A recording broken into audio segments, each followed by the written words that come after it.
Conservatives, at least provincially in Ontario, don't have the political will. What we've seen in Quebec is the exact opposite, and I'm wondering if the member would like to comment on that. Member for Renfrew-Nipissing, Pembroke for 50 seconds. That's pretty rich coming from a member of the Liberal government who is able to charge up that work every day and charge it to the taxpayers of Canada.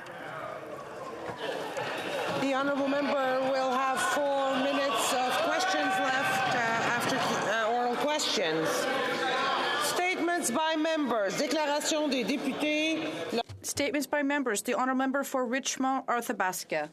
Madam Speaker, today I would like to take a moment to mark the 50th anniversary of the Quebec Association for the Advancement of the United Nations with respect to sustainable development in Haiti, which is called CANU.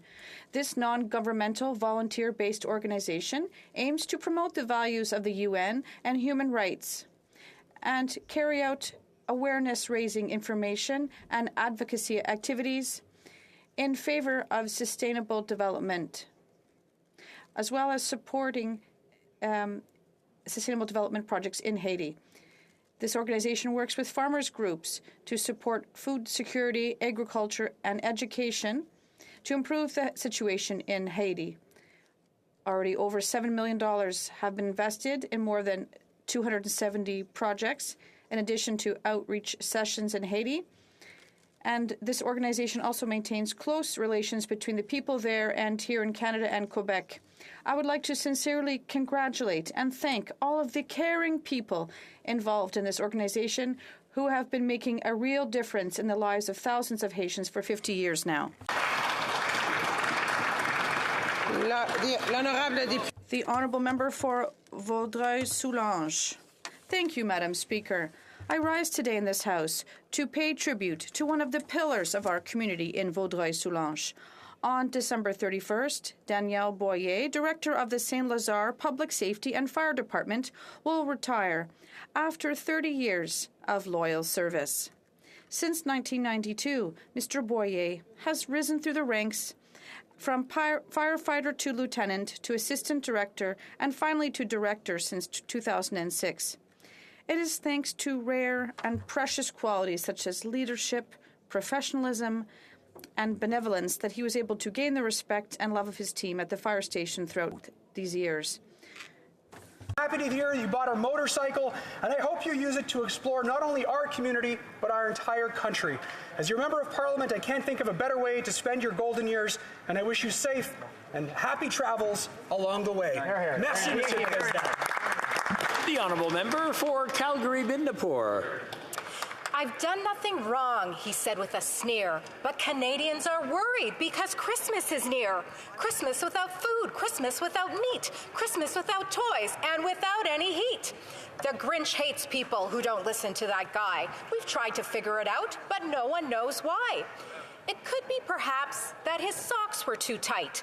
We suspect it's because his head isn't screwed on just right. His fingers in your pockets grabbing with glee, and now he wants the presents from under your tree. He's taxed all our taxes and spent even more. Our cupboards are emptier than ever before. Conservatives have tried, but he won't listen to reason. He loves his carbon tax no matter what the season. That's right. But despite his cold heart and his love of inflation, Calgary-Midnapore will never let him ruin our Christmas celebration. The honourable member for Hochelaga. Thank you, Mr. Speaker. The holiday season is already upon us. It's a time of hot chocolate family gatherings and, yes, flannel pajamas. We can feel the excitement in Hochelaga. Community organizations have been working hard for months to make this time of year a magical one for everyone, or simply to ensure that everyone can enjoy a good meal or a full fridge for the holiday season. We know that during these tough times, these people will be here. I'd like to thank the organizations that have given their time and to help their fellow man during this International Volunteer Day. I would like to thank all those who help out in their community, whether it's a listening ear or a friendly smile. Thank you for your efforts. HoC Bénévolat is a Montreal East End organization that's been connecting hundreds of volunteers with over 300 social service organizations since 1982. A big thank you to all our organizations and the people that have been involved with them. Thank you very much. The Honourable Member for Jonquière. Mr. Speaker, I will shortly be handing over to the Minister of Employment the demands of local organizations fighting for a better EI system. 2 weeks ago in Saguenay, there was a working group with women who demonstrated in front of my office to denounce not only the inhumane delays at Service Canada, but also the sexist nature of this benefit system. And I was able to see for myself what a constituent of mine was denied last year. She was denied EI after losing her job when she was on mat leave. The Social Security Tribunal ruled that a similar situation was discriminatory last January, but the government decided to appeal the case. What hypocrisy, Mr. Speaker, from a government that claims to be feminist and always there for vulnerable people. It's high time to reform the employment insurance system and make it fairer and effective. When will this reform take place? The Honourable Member for Châteauguay-Lacolle. Mr. Speaker, when I was young during my studies at university in Chicoutimi, I had the chance to live in this magnificent region for a few years. I shared with my friends their love for nature and hunting. And this allowed me to savor the famous tourtière from Lac Saint-Jean, made with 7 kinds of wild meat. Today, as a member for a riding where hunting is also a popular activity, I would like to express my full appreciation for the hunters of Lac Saint-Jean, who practice this sport responsibly. There are hunting associations and shooting clubs in Quebec who have worked with police forces, community groups, and all levels of governments to improve this practice and make it safer. Real hunters do not need military-style weapons to practice their sport. Thank you, Mr. Speaker. The Honourable Member for Charlebourg-Saint-Charles. Mr. Speaker, December 5th is International Volunteer Day, and on this occasion I would also like to take the opportunity to highlight the exceptional commitment of people in my riding of Charlebourg-Saint-Charles. Since I was elected in 2015, I've had the opportunity to work with a large number of dedicated people who do not hesitate to give their time to help others. These volunteers often work behind the scenes, without counting their hours, without demanding any recognition, with the sole aim of doing good. So today I'd like to take this opportunity to highlight the invisible but absolutely essential and aspiring work of volunteers in our constituency and in the constituencies of all my colleagues. You are rare and precious, an invaluable treasure that helps make a positive difference in our communities. Your actions are important. Thank you for your tremendous contribution and for giving of yourself. Thank you. The Honourable Member for Hall-Elmer. Your time for celebration and good cheer. But as 2022 comes to an end, let's be frank. We're all on edge. It's not hard to figure out why. Isolation due to working from home, unsettling vulnerability to a virus we can't see, yet whose harmful, sometimes fatal effects are cruelly felt. Add social media algorithms that distort any sense of vulnerability, of balance, ominous signs of climate change, wars and conflicts around the world. You're right to feel edgy, anxious, vulnerable, alone. Me too. So what are we to do? Je choisis de puiser. I choose to tap into these feelings of unease to fight for a better future. Don't give oxygen to extremism, violence, or hate. Join your neighbors to make positive change. And above all, be kind to each other and to yourself. We are tougher together. Thank you, Mr. Speaker. The Honourable Member for Etobicoke Lakeshore. Mr. Speaker, I was born in Thunder Bay, and some of my fondest memories is the time spent with my dad and my 2 brothers walking through the bush on a beautiful fall day, and I'm proud to say I'm a hunter. Here, here. I wouldn't trade those memories for anything, Mr. Speaker, and I wouldn't want to deny anybody else the opportunity to make them. And Mr. Speaker, this is in no way inconsistent with the legislation before this House that will keep our streets and communities safe from unlawful gun and gang activity. Hunting is one of the oldest traditions in Canada, a tradition which involves and promotes the safe use of firearms. Hunting also provides food security to many Canadian families and Indigenous communities. A safe and sustainable practice of hunting in Canada not only respects our past, but recognizes its importance to Indigenous Canadians for whom it is a way of life. Mr. Speaker, I am committed to making sure we find the right balance. Thank you. The honourable member for Dauphin, Swan River, Neepawa. Mr. Speaker, this Liberal government has launched the largest attack on law-abiding hunters in Canadian history. This government's proposed amendments in Bill C-21 will effectively ban hundreds of thousands of firearms used for hunting. Hunting is a Canadian tradition. It is a way of life for millions of rural, remote, and Indigenous Canadians. But this Liberal government has attacked these Canadians ever since they took office. Their own minister, who is supposed to stand up for rural Canada, is in favour of this attack on hunters. That's no way to stand up for rural Canada. Yesterday, deer hunting season closed for most of the hunters in Manitoba. Unfortunately, these hunters don't know if they'll be using their hunting rifles next year. So my message for this out-of-touch Liberal government: hunters are not the problem, so just leave them alone. The honourable member for Brampton South. Speaker, today marks day 11 of the 16 days of activism against gender-based violence. Preventing and responding to gender-based violence is essential, and we all have a role to play. At the Safe Centre Appeal in Brampton, 16 partner organizations work together under one roof to provide integrated service delivery for survivors. The family justice model has been identified as an innovative practice and can be showcased nationally.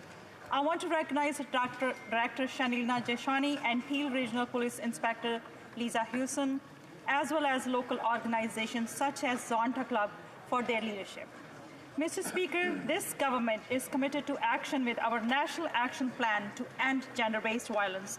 This way, we make the vision of ending gender-based violence a reality for Canadians, no matter who they are, where they live. Thank you, Mr. Speaker. The honourable member for Cypress Hills, Grasslands. Well, Mr. Speaker, this past weekend we lost one of the good ones. Red Schellenberg was a family man, a person of faith, integrity, and a leader in Canadian agriculture. He led not only with his words, but also with his actions. He spent many years giving his time on different boards and associations. I know that many of us in Parliament here have met with Reg over the years, particularly in his most recent capacity as the president of the Canadian Cattle Association. He could always be counted on for honest, straightforward advice that was forged through his time on the Perrin Ranch south of Beachy with his wife Shannon by his side. Their story is one of living the Saskatchewan dream, running a multi-generational cow-calf operation on the northern shores of the beautiful Lake Diefenbaker. Reg will be sorely missed, and to Shannon, Jesse, Coy, and Stacy, our hearts and our prayers are with you and your families as you go through this difficult time of mourning.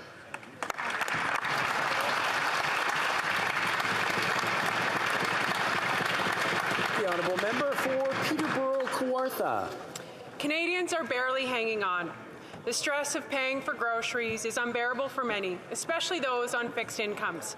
And today's announcements from Canada's 2023 Food Price Report sheds an even dimmer light on what's to come. According to the report, a family of four will spend $16,000 on groceries next year. That's an increase of $1,100.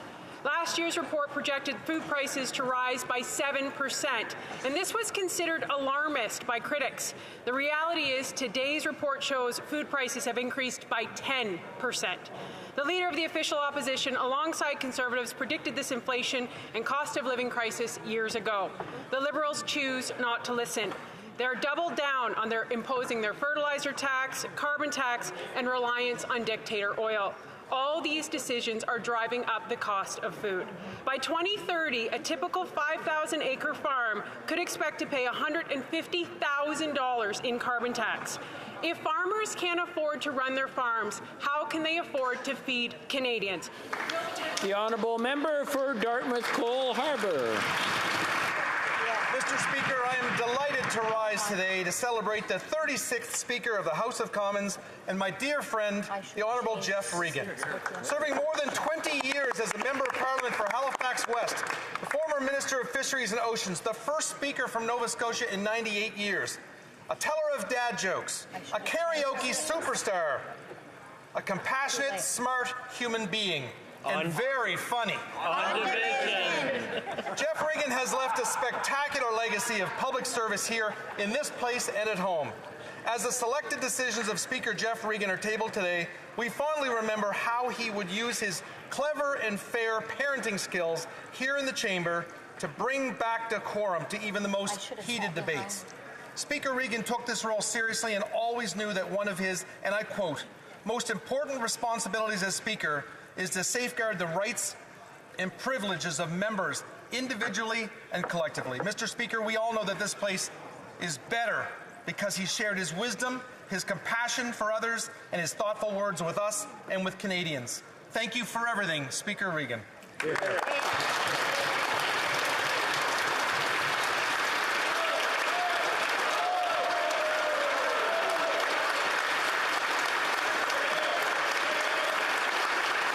The Honourable Member for Cowichan, Malahat, Langford.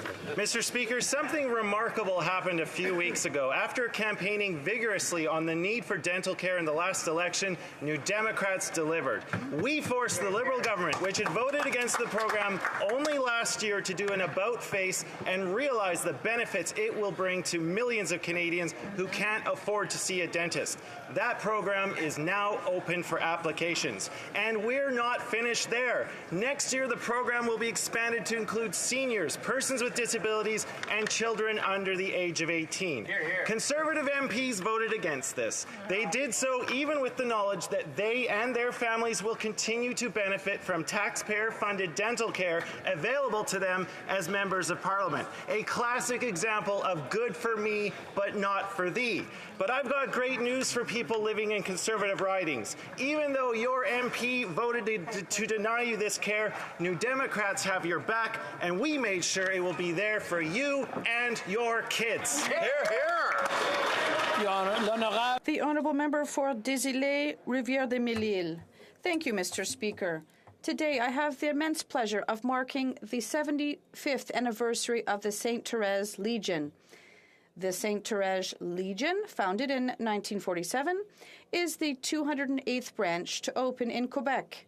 The St. Therese Legion is 75 years of support to veterans and their communities, 75 years of service to the community, 75 years of remembrance, 75 years of caring for the living without forgetting the dead.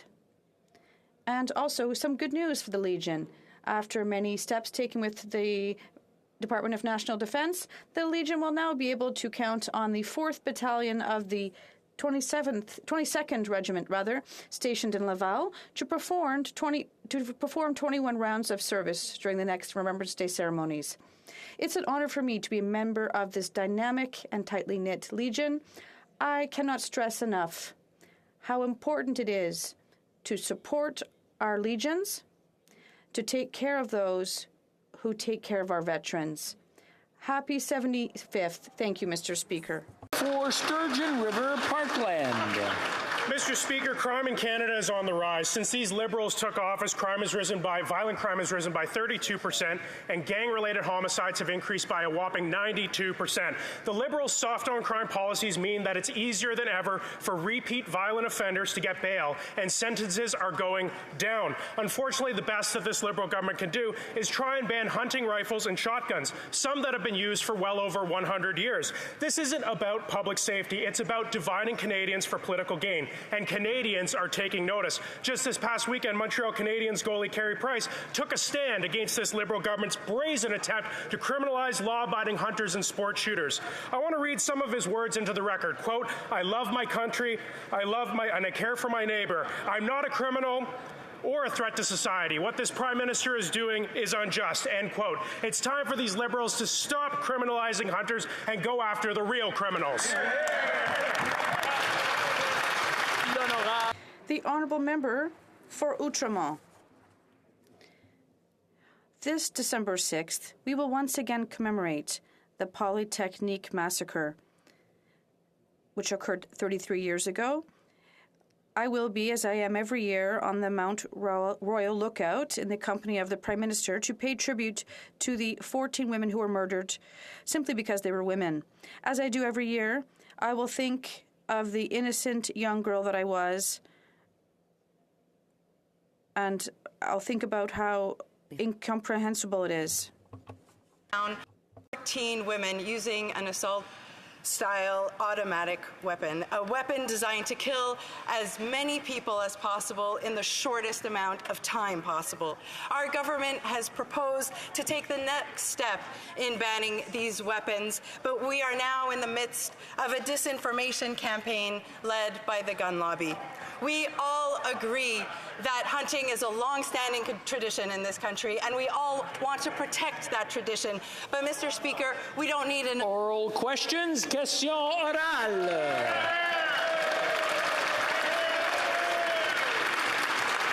The Honourable Leader of the Opposition.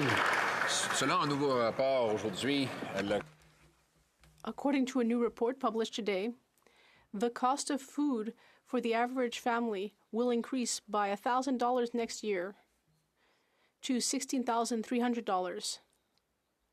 It is not affordable for average families, and it's the result of this government's inflationary policies. 1 out of 5 Canadians is skipping meals because they cannot pay the grocery bill. When will this government stop with its inflationary policies so Canadians can put food on the table? The Honourable Minister of Tourism. Mr. Speaker, Canadians are not the only ones facing high food prices. We know this is a difficulty for Canadians. We also know that extreme weather conditions have led to poor harvests, and problems in the supply chain have made food prices go up. That is why we have a plan to double the GST credit, offer dental insurance, support rent payments. We are taking action. The Conservatives are voting against our measures. The Right Honourable Leader of the Opposition. a farm with 5,000 acres, but an average farm, would pay $150,000 in carbon taxes that are already driving up the cost of food because they get passed on to the consumer. Food prices are expected to be up $1,000 for the average family to $16,000 a year to feed the average family, an incredible sum. In fact, the Mississauga Food Bank reports that some people have even said that the poverty is so grinding, they're asking for help with medical assistance in dying. We need to feed our people. Why doesn't the government reverse its inflationary policy so people can afford to eat and live? The Honourable Minister for Families.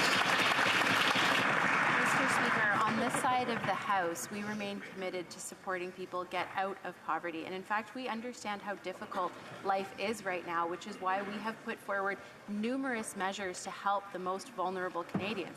However, if the Leader of the Opposition is indeed sincere in his desire to help lift Canadians out of poverty, he would have voted for measures like the Canada Dental Benefit or the Canada Housing Benefit, or perhaps childcare, which right across the country fees are being reduced by 50%. But instead of doing that, he voted against it. Thank you, Mr. Speaker. Honourable Leader of the Opposition. Well, Mr. Speaker, not only is Christmas dinner going to be especially expensive if you buy it at the grocery store, now the government wants to ban people in rural countrysides from actually hunting for their turkey. They've targeted a long list of hunting rifles and shotguns with a sweeping ban that's being widely condemned by experts, by hunters, and by First Nations people. Now, the government has admitted in recent testimony that the ban will apply to hunting rifles. Contrary to prior talking points, will they reverse this ban? The Honourable Minister of Public Safety. Mr. Speaker, before I come to the answer of that question, tomorrow we're marking the 33rd anniversary of the Polytechnique Institute shooting tragedy. To the families of the victims and to the survivors, we stand with you. We know that despite the passage of time, that the hurt and the loss never completely heals. We owe it to you and to all victims and all Canadians to end gun violence once and for all, Mr. Speaker, and I hope all members in this chamber will join me in a moment of solidarity. Thank you. The Honourable Leader of the Opposition. Well, of course, we are all in solidarity in ending violence committed with guns. In fact, today we saw an example of the real problem. Police seized 62 firearms in Toronto. 57 of them came from the United States of America. Only one of them was from Ontario, and it was stolen over a year ago. The problem is not the hunter who in Wainwright, Alberta, or Happy Valley, Goose Bay in the East Coast is using his tools to feed his family. The problem is illegal guns coming across the border. Why won't they reinforce our border instead of attacking our hunters? The Honourable Minister. Mr. Speaker, my Conservative colleague asks, what's the government doing to reinforce our borders? Investing $450 million over the last 2 years alone, Mr. Speaker, to add more boots to the ground for the CBSA, to add more state-of-the-art technology for the CBSA, to allow them to build on the progress that they've made in seizing illegal guns at the border. And what did the Conservatives do at every moment where they had a chance to support those resources to the CBSA? They voted against. The Honourable Leader of the Opposition. The results of their policy is a 32% increase in violent crime, a massive 92% increase in gang murders. No matter how expensive their policies are, and no matter how much they target law-abiding hunters, it's not getting the job done to protect our people. Donc, pourquoi le gouvernement ne veut-il pas? Why doesn't the government want to help when it comes to targeting real crime instead of targeting our hunters and farmers? The Honourable Minister of Public Safety. Mr. Speaker, that's exactly what our government is doing. We have already invested $450 million to strengthen our border to help the Border Services Agency. And that's exactly what we're doing with our legislation to increase penalties for criminals. Why won't the Conservatives support that bill if they want to target organized crime? Honorable député de Salaberry-sur-Roi. The Honourable Member for Salaberry-sur-Roi. Mr. Speaker, COP15 on biodiversity will start on Friday, but a report has just revealed that 2,253 species are endangered in Canada. And meanwhile, in Newfoundland, the federal government is authorizing exploratory oil drilling in the high seas without an environmental assessment, right inside the right whale's habitat, which is an endangered species, along with 7 other types of whale, turtles, corals, birds, and more. Is that Canada's message at COP15, that biodiversity matters except when there's oil to be found? The Honourable Parliamentary Secretary. Mr. Speaker, I've said it before, and I want to be very clear. The Newfoundland Marine Protected Area will continue to remain protected, and we will continue to evaluate any exploration activities in the area on a case-by-case basis. There is currently a bid for tender, but no production activities have been authorized. The Honourable Member for Salaberry-sur-Roi. Mr. Speaker, COP15 is starting in 2 days. But once again, the federal government is giving special treatment to oil companies. In 2020, Ottawa announced protected marine areas off Newfoundland, areas where fishing is restricted to protect biodiversity. But last month, in that very area, they authorized 4 oil companies to carry out exploratory drilling without an environmental assessment. So, as far as I can see, fishing is forbidden to protect the seafloor, but drilling is okay. If that's not an example of special treatment for oil companies, I don't know what is. The Honourable Parliamentary Secretary. Mr. Speaker, as I keep saying day after day, currently there is a bid for tender process with no production activities currently authorized in the offshore area. And I would like to emphasize that any proposal for production in these areas would be subject to the Environmental Impact Assessment Law. Currently, there are only exploratory activities. For Winnipeg Centre. Thank you, Mr. Speaker. Another 3 Indigenous women were murdered by an alleged serial killer in Winnipeg, and police aren't going to look for their remains, which they believe are in the Brady landfill. Imagine hearing that about your relative, Mr. Speaker. And while the government stalls in providing resources, Indigenous women, girls, and Two-Spirit continue to be murdered because we are a target, Mr. Speaker. Will the government provide immediate funding to stop this genocide and the resources to search for the remains of our precious sisters? The Honourable Minister. Thank you, Mr. Speaker, and our hearts go out to the families of the victims. It isn't on a day like this that we can sit here and pat ourselves on the back about what we've been doing as a government. Obviously, it has not been enough. It is very puzzling to hear the news that this landfill will not be searched. I spoke to the mayor of Winnipeg yesterday about this and hope to get some clear answers shortly. Clearly, the federal government needs to play a role in an area where jurisdiction is a poisonous word and continues to kill Indigenous women and children in this country. Honourable Member for Churchill-Kiwatinuk-Aski. Mr. Speaker, Indigenous women targeted and murdered again by a serial killer. This is a nightmare, a killer with a chilling connection to neo-Nazism. This is happening here at home in Manitoba, and more women have gone missing since. There must be a comprehensive federal response now, emergency shelters, economic supports, and real action on the dangerous rise of white supremacy. The families of Mercedes Marin, Morgan Harris, Rebecca Contois, and the fourth loved one deserve justice. Indigenous women and Indigenous communities deserve urgent action now from the federal government. When will the Liberals finally act? The Honourable Minister for Crown and Indigenous Relations. Mr. Speaker, extremism of the nature described by the member opposite is one of the biggest terrorist threats in this country, and it continues to prey on those that are most vulnerable, including Indigenous women, children and girls, and LGBTQ folks across the country. We need a comprehensive federal response. We need a comprehensive provincial response. We need a comprehensive municipal response. It's why, in part, I've called for a federal, provincial, territorial, and Indigenous meeting in January to discuss the painful issue of MIWG and why we continue to fail as governments in making sure that everyone in this country is indeed safe. Thank you. Hear, hear.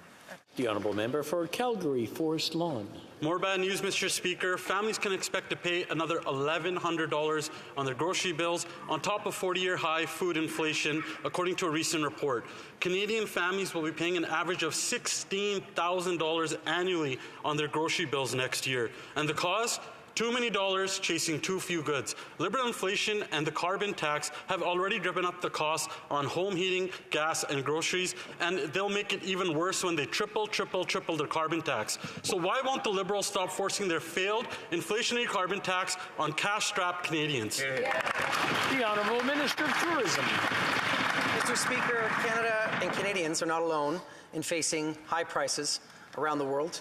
It's true that extreme weather has led to very bad harvests, and, Mr. Speaker, supply chain issues are still causing food prices to rise, which is why, Mr. Speaker, we have put in place supports to provide housing opportunities for Canadians, to double the GST tax credit, Mr. Speaker, also to put in place dental supports. And, Mr. Speaker, if the Conservatives are serious about getting some supports to Canadians, they can support the government and vote with the Fall Economic Statement C-32. Well, member for Calgary, Forest Lawn. Speaker, that minister from Alberta knows full well Albertans overwhelmingly rejected the HoC Coalition's carbon tax. The Albertans gave the provincial government a resounding mandate to scrap the NDP carbon tax that drove away jobs and that drove away our economy. And now they plan on tripling the carbon tax on gas, groceries, and home heating. Why won't that minister stand with Albertans, with Canadians, stand up against his leave-it-in-the-ground left Prime Minister, give Canadians a break so that they don't have to choose between eating and heating? The Honourable Minister. Speaker, let me remind my honourable colleague from Calgary that the heat dome that caused people to die in my riding of Edmonton Centre, that the atmospheric river that drowned parts of British Columbia, that people in my riding in the middle of a pandemic, Mr. Speaker, did not say hurry up on the childcare, though they wanted that. They did not say give us more supports on COVID, though they wanted that. What did they say, Mr. Speaker? Fight climate change, make sure that we can have a future for our kids. The other side doesn't understand market economics. We do, and that's what's going to help Canadians and Albertans. The Honourable Member for Lakeland.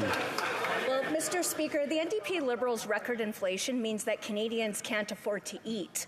Half of Canadians are already forced to cut back on healthy food. 1.5 million Canadians had to visit a food bank in a single month, and families will have to spend over $1,000 more on food next year. The Liberals' out-of-control spending and their ever-increasing carbon tax makes everything more expensive. So when will the Liberals give Canadians a break and stop forcing their failed carbon tax on struggling Canadians? The Honourable Minister for Families. Last Thursday, Mr. Speaker, I was in London, Ontario with the Prime Minister to announce the Canada Dental benefit was open for applications. I had the opportunity to actually talk with families about how important this is for them and for their children. $1,300 over 2 years, Mr. Speaker, to make sure that low-income kids go to the dentist. Mr. Speaker, the Conservatives have had opportunities to support vulnerable Canadians time and time again. They have voted against them each time. I hope we can count on their support with the fall economic statement so we can deliver that badly needed support to Canadians. Thank you, Mr. Speaker. For Lakeland. But, Mr. Speaker, most Canadians can hardly afford to make ends meet, and even the Bank of Canada governor says that this record inflation is a made-in-Canada problem caused by NDP Liberal out-of-control spending. Taxes, because of these Liberals, now cost Canadians 10% more than food, shelter, and clothing combined. Half of Canadians would go broke over a sudden $1,000 expense. But the NDP Liberals, they're going to take even more away. They're out of touch, and Canadians are out of money. So when will they axe their failed carbon tax? The Honourable Minister of Tourism. Mr. Speaker, I think if we want to set the record straight and talk about which side of this House is actually putting more money in the pockets of Canadians, it's the government side, Mr. Speaker. That member and her colleagues just last week voted against tax cuts and tax breaks and supports directly to Canadians, Mr. Speaker. And quite frankly, Mr. Speaker, take a look at the remarks from Stephen Paulos, who said that our investments during the pandemic not only supported Canadians, they prevented and staved off a period of deflation. What is it that these Conservatives want, Mr. Speaker? More or less? That's not clear. We're going to support Canadians. L'honorable député de Louis. The Honourable Member for Louis Saint-Laurent. Well, Mr. Speaker, it's all very well to talk about inflation, but the reality is that Canadians are facing the worst inflation crisis in 40 years, which is hitting them hard and means that they can't even put food on the table. And what's even worse is that next year, things will be even worse. 4 Canadian universities have published a report stating that prices will go up by up to 10% next year. That's $1,100 more per family. That's a lot for people who are already struggling. Will this government commit to not increasing taxes during a period of inflation? The Honourable Minister. Mr. Speaker, I'd like to remind my colleague that his party is not even capable of recognizing the reality of climate change. The impacts of the climate crisis are real. Just ask people who live in Gaspésie. This year we had Fiona, and past year we've had other huge storms. We need to act to protect our planet. We owe it to future generations. And one thing is clear. We shouldn't take lessons from climate skeptics. The Honourable Member for Louis Saint-Laurent. Mr. Speaker, what my colleague just said is completely false. And I would invite her to apologize. Once again. After the odious things she said on Gaspésie Radio a few weeks ago. In any case, that's her business. But what is all Canadians' business is inflation. We are the only G7 countries that is increasing taxes during an inflationary period. This Liberal Canada is doing that. Will this government, can this minister reply, will the government increase taxes next year, yes or no? The Honourable Minister of National Revenue. Mr. Speaker, even if we tripled the number of Conservative politicians who take the climate crisis seriously, that number would still be 0. But no need to worry, because on this side of the House we care about the planet, we care about our children and future generations. We will take action for Canadians, for the planet, And unlike the Conservatives, we're not going to spend our time complaining and not actually giving results. The Honourable Member for Lac-Saint-Jean. Mr. Speaker, in 2017, the Prime Minister published a tweet inviting everyone fleeing persecution to come to Canada. But he probably didn't think that everyone would use Roxham Road to get here. But that's exactly what happened. In October alone, 3,900 asylum seekers came through Roxham Road for a total of more than 30,000 this year. And do you know how many people used regular checkpoints? Only 638 out of 30,000. Will the minister suspend the Safe Third Country Agreement so that asylum seekers once again start to use regular border checkpoints? The Honourable Minister of Immigration. Great respect to my honourable colleague. I expect he knows that people don't flee their country because of a tweet from a country's leader. They leave their country because they are fleeing violence, war, and persecution. We're going to continue to do what we can to support those who seek refuge in Canada and continue to do so in an organized way. I'm pleased to work with my colleagues on all sides of this House in order to treat those who are in search of safe haven with dignity and respect as we have an orderly migration system at the same time. L'honorable député de Lac-Saint-Jean. The Honourable Member for Lac-Saint-Jean. Well, Mr. Speaker, the Prime Minister's tweet also surprised the RCMP, which didn't realize that 90% of its officers at the borders would now have to spend their time managing Roxham Road. There are 117 border checkpoints with Border Services officers where asylum seekers could cross the border instead of Roxham Road. If the minister suspended the agreement, that would enable the RCMP to do its work properly. When will the minister suspend the agreement so that the RCMP can concentrate on weapons trafficking instead? The Honourable Minister of Canadian Heritage.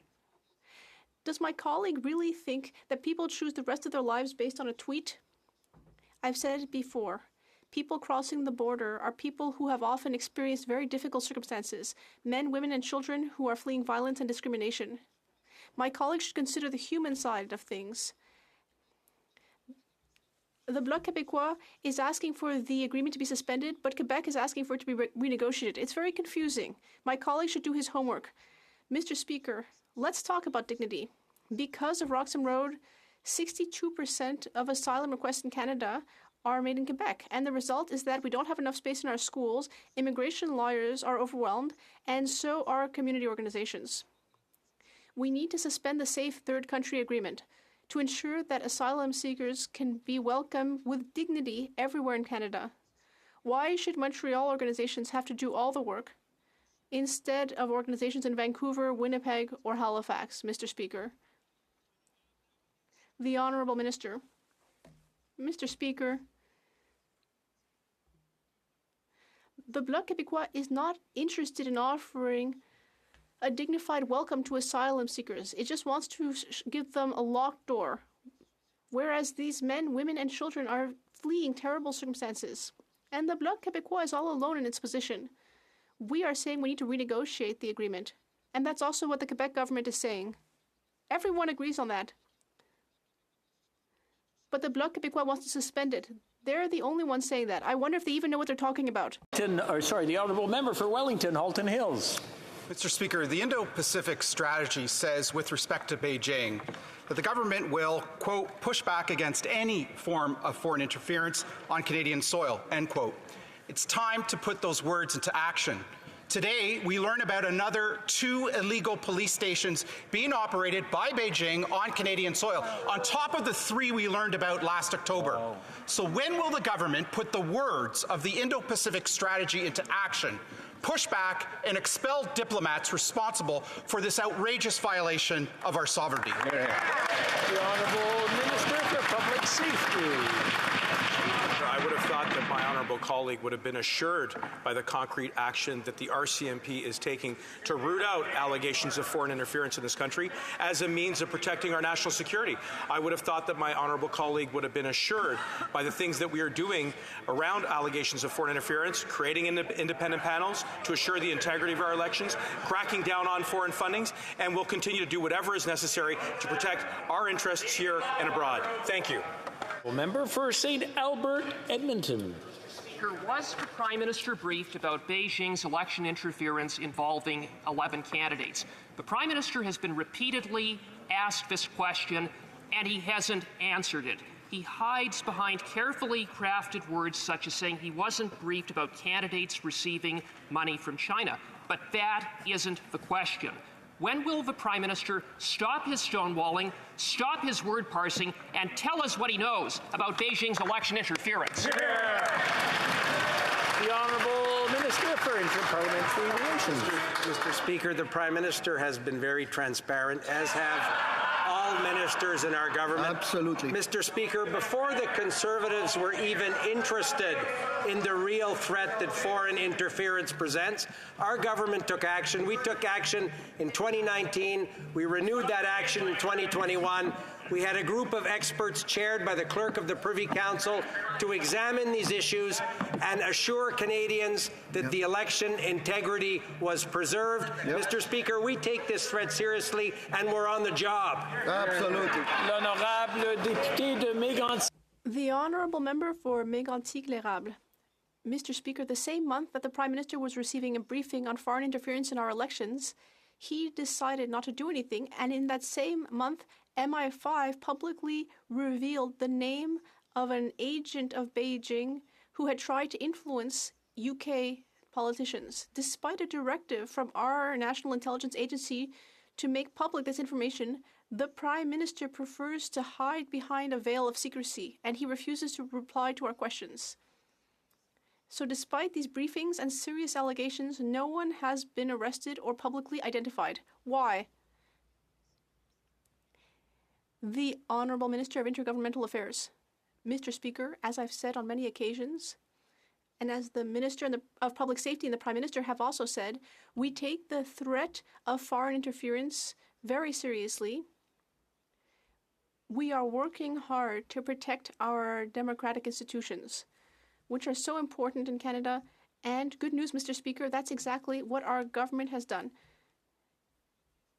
Despite all of the efforts of conspiracy theorists across the way, Mr. Speaker, I can assure you that Canadian elections were free and fair and the results are completely trustworthy. L'honorable député de Rosemont-la-Petite-Patrie. Monsieur le Président, au Québec. Mr. Speaker, in Quebec, pediatric emergency rooms continue to overflow. Occupancy rates are as high as 150% in some hospitals. In pediatric care units, all overflow beds are full. The Centre Mère Enfant in Quebec City has been forced to postpone an exceptional number of surgeries. And among the children hospitalized are toddlers under the age of 2 with breathing problems. The situation is getting worse by the day. What are the Liberals doing to help care for our children? The Honourable Minister of Health. Thank you, Mr. Speaker.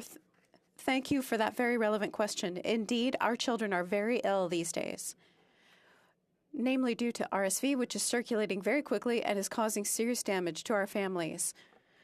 Parents and grandparents, our health workers are having a great deal of difficulty. That's why we have to get vaccinated, take public health measures, and that's why the Canadian government must continue to support provinces and territories through these difficult times who are having a hard time looking after hospitals and care workers. Strathcona. Mr. Speaker, sick kids in Alberta are waiting in heated trailers outside of hospitals. And now hospice care for children is paused as staff are redeployed to deal with the healthcare crisis. Mr. Speaker, families are forced to scramble for help during their last days with their children. While Danielle Smith is distracted by her ridiculous Sovereignty Act, neither the federal or the provincial government are protecting the most vulnerable Albertan kids. And this is heartbreaking. When will this government stand up for families dealing with this healthcare crisis and get sick kids the care they deserve?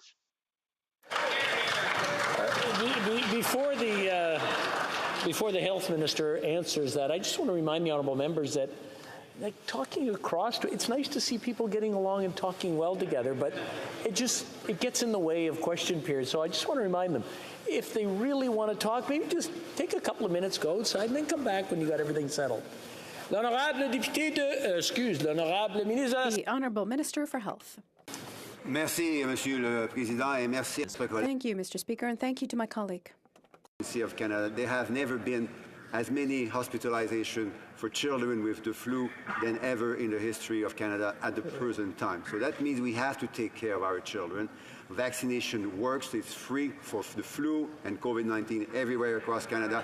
Public health measures also matter and work.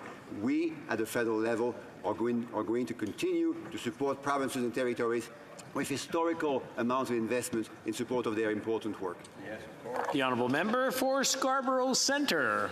Mr. Speaker, for so many Canadians, finding housing that is affordable is becoming incredibly challenging. This is especially true in Scarborough and the entire city of Toronto. There is no question that we need to continue to do more. Can the Minister of Housing and Diversity and Inclusion please tell this House about the important progress our government is making to ensure that every Canadian has affordable housing that meets their needs? The Honourable Minister of Housing. I want to thank the Honourable Member for the question and her strong advocacy on housing in her community. We know how great the need for affordable housing is in various communities across the country, especially in the City of Toronto. That is why last week I was pleased to join the Mayor in announcing a federal investment of $90 million to build and renovate and repair and retrofit 750 homes for Indigenous peoples, women and children fleeing domestic violence, as well as refugee families. This is just one example of how our investments are making a real and tangible difference in the lives of Canadians, including in communities like Toronto. Excellent. L'honorable député de Chicoutimi-Lefiard. Monsieur le Président, depuis l'entrée au pouvoir. Mr. Speaker, since the Liberals took office, violent crime has increased by 32%. Gang-related homicides increased by 92%. The Liberals aren't dealing with real problems. It's been some time that they've been unable to deal with illegal gun trafficking at the border. Instead of focusing on that, with Bloc support, the Liberals are targeting hundreds of thousands of hunters in Quebec who are practicing an ancient tradition. Why are they treating hunters like criminals? Why is the Liberal government not targeting real criminals once and for all? The Honourable Minister of Public Safety. From the beginning, our government was clear that we're not targeting hunters. We're targeting criminal elements. We're targeting assault weapons used in the worst tragedies in our country. And in Bill C-21, we're targeting criminal elements with more severe penalties, with investments, and the Conservatives are the ones not supporting this bill.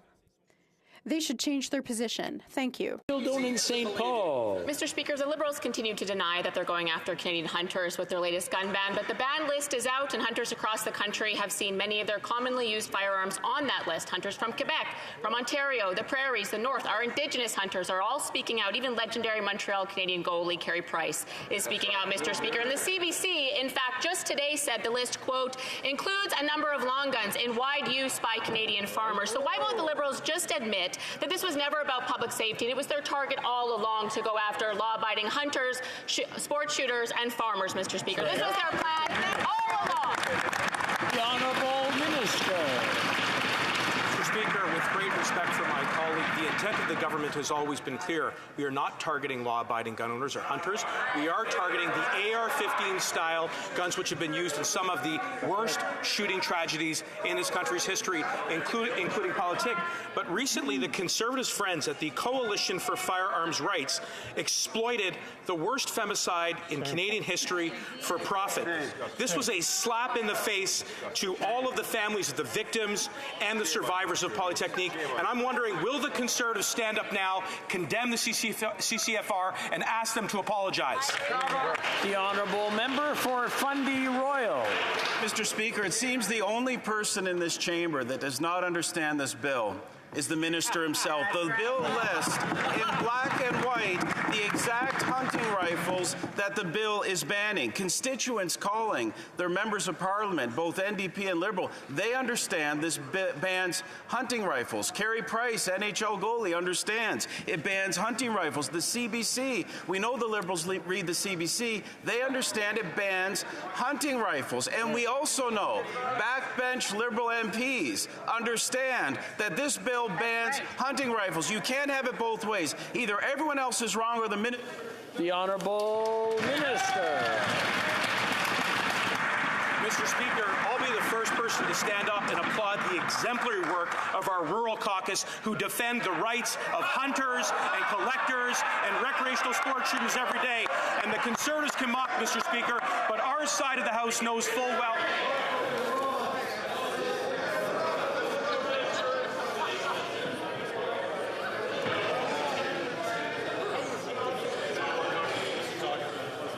Order. Order. The Honourable Minister. Do it from the top, please. Thanks. Thanks, Mr. Speaker. And before I was rudely interrupted by the Conservatives, and am again, I was highlighting the incredible work of our rural caucus and indeed of all of our caucus who understand the importance of the traditions of hunting. And I've met with them and will continue to be sure that we are not targeting those hunting guns, Mr. Speaker. That's why we're working closely with the members of the committee who are undertaking a very careful study of the language of that bill to make sure it is in alignment with our intent, which is to go after those AR-15 style firearms which were used in the likes of the Polytechnique. We never want another one of those tragedies again. Thank you. Member for Fundy Royal. Mr. Speaker, the minister has it all wrong. Everything he just said is contradicted by the actual text of the bill. The text that we understand, that Liberal backbenchers understand, that their constituents understand, but just because he says it so does not make it so. Their entire philosophy and approach to crime is flawed, Mr. Speaker. The evidence is in. Since they took office, violent crime up 32%, gang-related homicides up 90%, wow. Yet their plan to combat these things is to go after law-abiding hunters. They need to get their priorities straight, go after the gangsters, leave hunters alone. Hear, hear.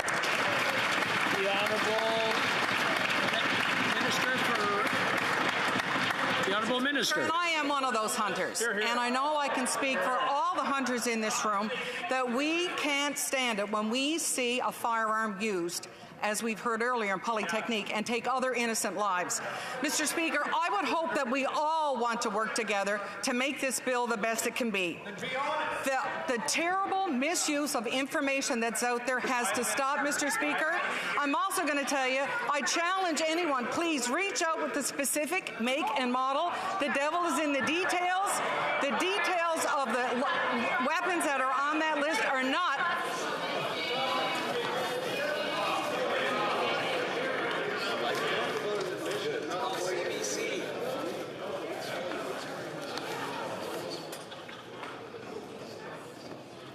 Honorable député de la Pointe-de-l'Île. Président, statistiques. Mr. Speaker, Statistics Canada revealed the full decline of French in the workplace. Among the three worst sectors, we have banks, which are under federal jurisdiction. For 45 years, the federal government has allowed them to circumvent Bill 101. The result is that it's become a major contributor to the Anglicization of Quebec. Given all that, with Statistics Canada's figures in hand, why, in Bill C-13, are the Liberals still allowing banks to circumvent the Charter of the French language? The Honourable Minister for Official Languages. Thank you very much, Mr. Speaker. First of all, we recognize the decline of French throughout the country. We also recognize the statistics tabled this year after the census. That is why we're going to develop a bill that will do everything it can to protect this lovely language throughout the country. And we're going to work with official language minority communities. Employers and clients of private businesses under federal jurisdiction will be able to work and be served in French, and I hope that all the opposition and the Bloc will support us. The Honourable Member for La Pointe-de-l'Île. Mr. Speaker, Statistics Canada proved that by allowing businesses under federal jurisdiction, such as banks, to circumvent the Charter of the French language, Ottawa is contributing to the decline of French in the workplace. With C-13, it would continue this trend towards Anglicization of workplaces in Quebec. As we speak, French is also declining as a language spoken at home. It's declining as a language of service in the Greater Montreal area and the Outaouais region. If on top of that, the federal government continues to encourage the decline of French at work with Bill C-13, what's the future of French in Quebec, in Canada? The Honourable Minister. Thank you very much, Mr. Speaker. Mr. Speaker, I would invite my colleague Fernand pointed to stop circulating false information about Bill C-13. Our government recognizes the decline of French, and that is why we're going forward with a bill that is ambitious. The federal government will do its fair share, will do everything it can to protect French throughout the country, including Quebec. And I hope that once again, all members of this House will work together, because stakeholders from coast to coast want this bill passed quickly, and there's a great deal of work left to be done. Thank you. Hastings, Lennox, in Addington. Mr. Speaker, this Prime Minister has shown a serious disrespect to all Canadians. He seems to think that he can skirt the responsibility that comes with elected office by blaming global trends.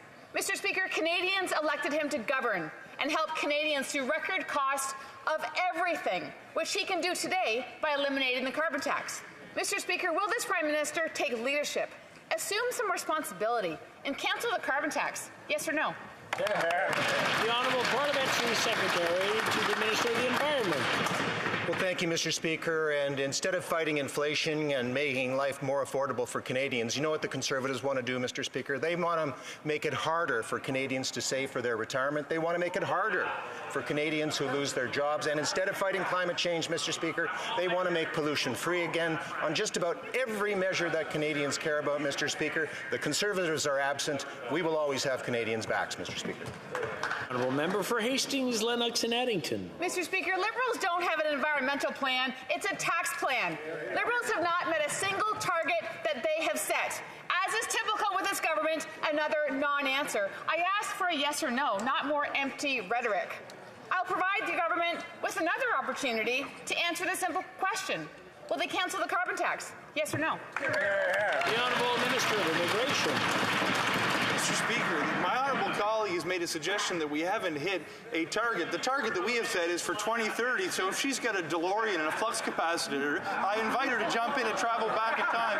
The reality is we are on track to reduce our emissions because of the investments that we're making. We are bringing pollution down, and we found a way to make it more affordable for families at the same time. Every step of the way, we will do what it takes to protect our environment for our kids and our grandkids and to advance measures that support affordability at the same time. This is the path forward, Mr. Speaker. If the Conservatives don't join us on it, they'll enjoy sitting in opposition for a very long time.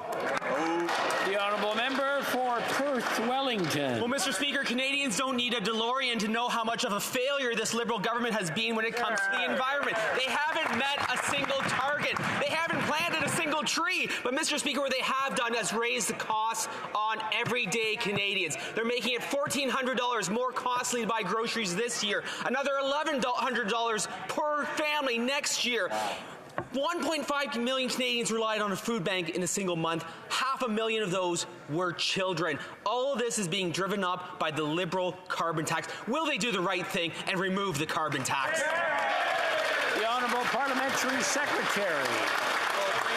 Mr. Speaker, and as usual, the Conservatives are spreading misinformation. Mr. Speaker, we are on target to make our targets, and we will get there come hell or high water, Mr. Speaker. Mr. Speaker, what is the Conservative record? They cut $350 million from the Environment and Climate Change budget, Mr. Speaker. They blew up Kyoto. I just want to make sure you're done shouting. Okay. Very good. I don't know what it is, but I think they want to hear your answer over again. Right from the top, please. Well, thank you, Mr. Speaker. And as I said before, emissions are going down. We're on track to make our targets. But the Conservative record, Mr. Speaker, is abysmal.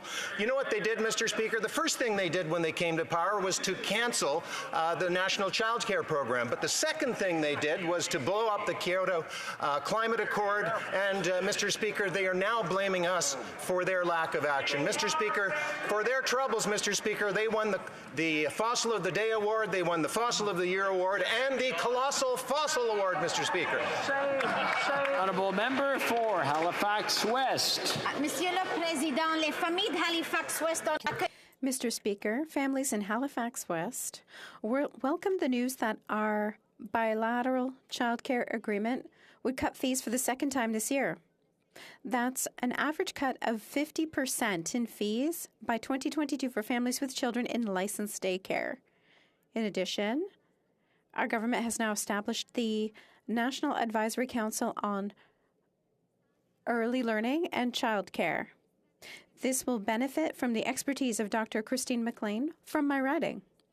Can the Minister for Families, Children and Social Development inform the Honourable Minister of Families? Thank you, Mr. Speaker, and I'd like to thank my colleague for the question. By reducing high childcare fees and reducing long wait times,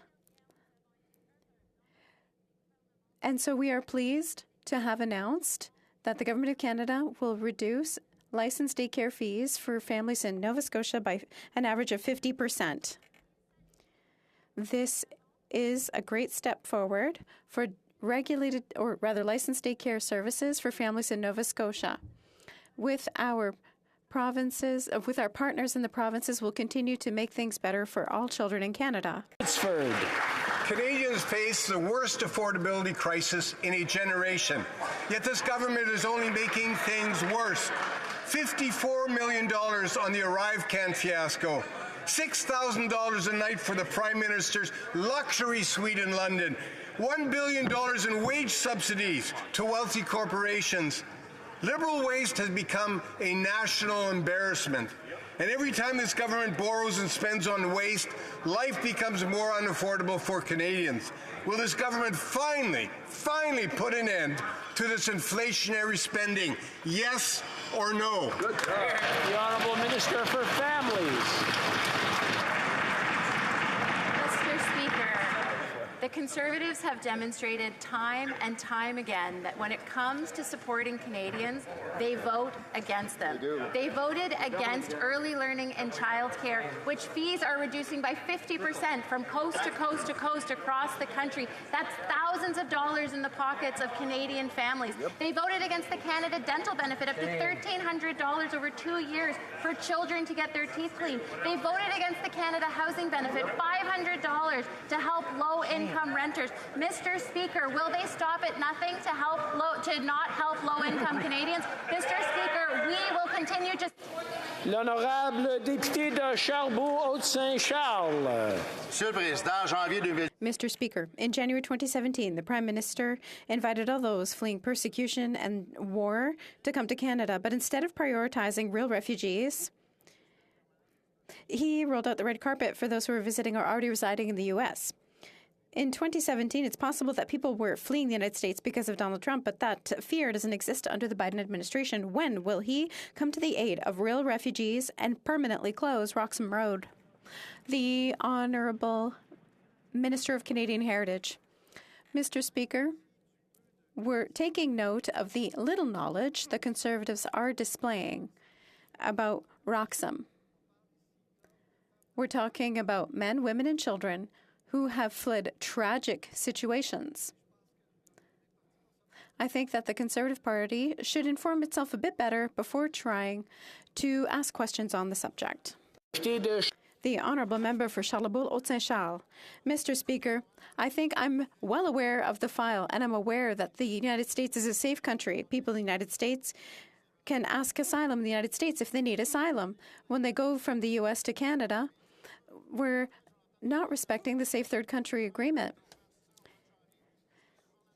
Can the government resolve the issue with the Safe Third Country Agreement and stop people from coming in through land crossing? The Honourable Minister for Immigration. Domestic and legal and international legal obligations that require us to consider in good faith claims of asylum that have been made for those who enter the country in search of safe haven. In his previous question, he indicated that people are somehow displacing other more deserving refugees. I would point out, Mr. Speaker, to my honourable colleague that Canada over the past 3 years has resettled more refugees than any other country in the world. And each of the last 2 years, Canada has resettled more than 1/3 of the total number of refugees that have been settled anywhere globally. We will continue to be the world leader when it comes to doing the right thing to support the world's vulnerable, not just who cross our border from the United States, but around the world altogether. Member for Vaughan Woodbridge.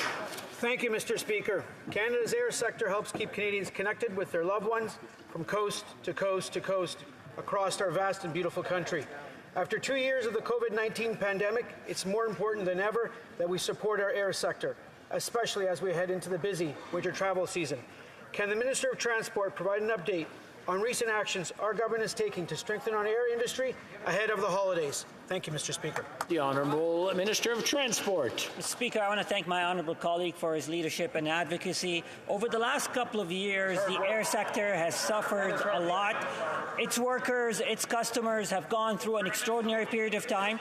Last week, I hosted a summit that invited more than 50 leaders of the industry, including CEOs of airlines and airports. We agreed we need to work together on lessons learned from the last couple of years. We agreed to focus on how we can improve efficiency, transparency, and accountability. We are committed to improving the air sector, Mr. Speaker. We want to make sure that Canadians have a competitive, safe, and efficient sector so they can travel with great experience. Thank you, Mr. Speaker. Honourable Member for Elmwood Transcona.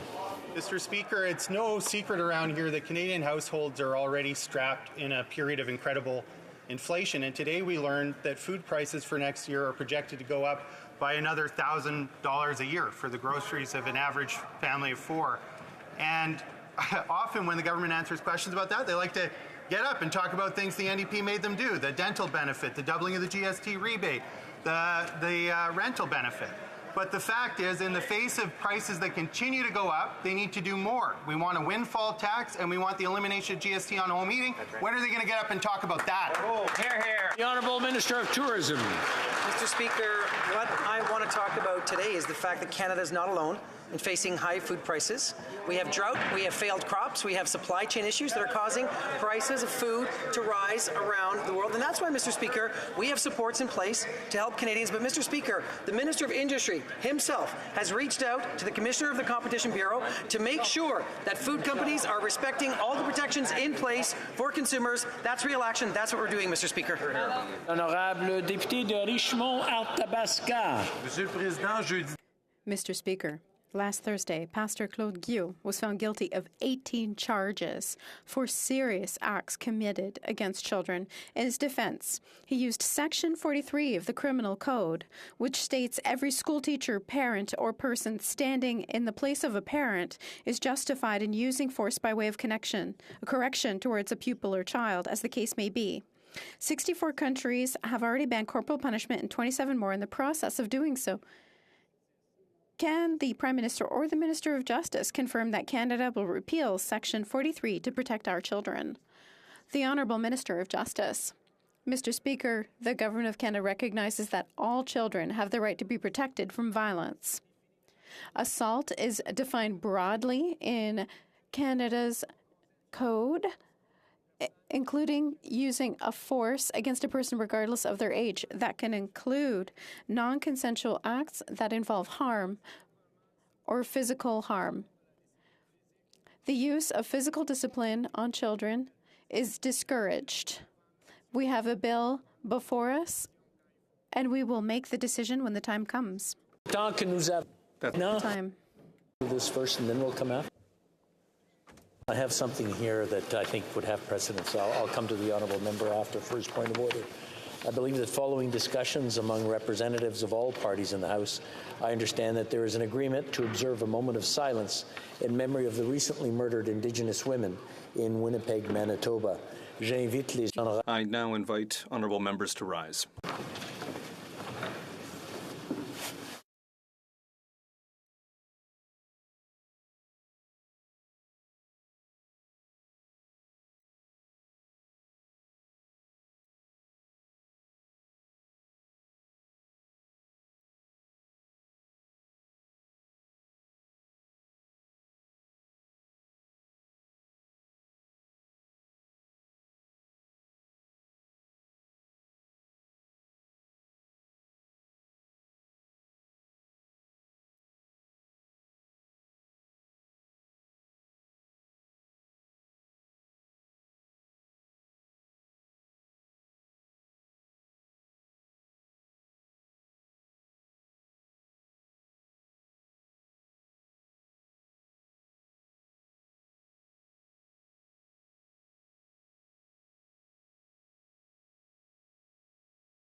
Yes.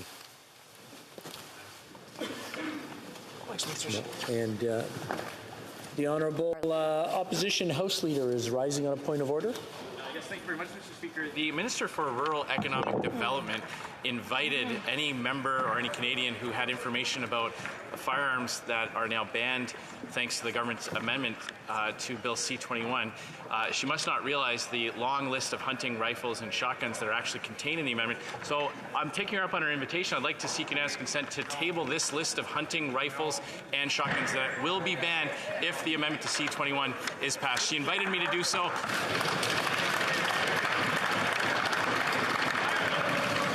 All those opposed to the honourable member moving the motion, please say nay. Nay, I'm afraid we don't. Order. Order.